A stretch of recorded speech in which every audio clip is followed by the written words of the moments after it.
Importations et des exportations de la Chine en mai a atteint 2600 milliards de yuan et augmenté de 2,9% sur un an. Les exportations pour le mois ont augmenté de 7,7% à 1430 milliards de yuan, tandis que les importations ont diminué de 2,5% à 1200 milliards de yuan.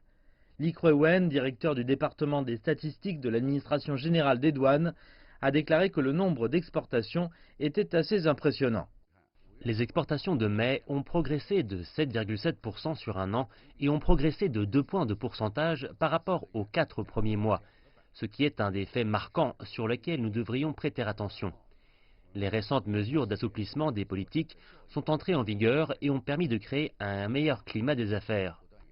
L'excédent commercial s'est aussi accru de 89,8% à 279 milliards de yuan, son plus haut niveau depuis décembre dernier. L'excédent commercial entre la Chine et les États-Unis a augmenté de 11,9% pour atteindre 750,6 milliards de yuan. Au cours des 5 premiers mois de cette année, la performance commerciale du pays a maintenu une croissance soutenue et une dynamique soutenue. L'économie chinoise a bien résisté, même si les nouveaux tarifs douaniers ont pris effet et le ralentissement de la croissance mondiale. Mais les fondamentaux de l'économie demeurent solides et ont un fort potentiel de décollage.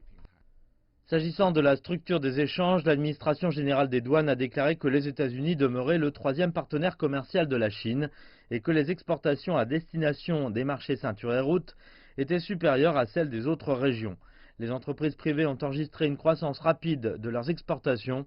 Pour leurs importations, les secteurs tels que le pétrole brut et le gaz naturel ont connu une augmentation, tandis que le soja, l'acier laminé et les produits mécaniques et électriques ont été importés en moins.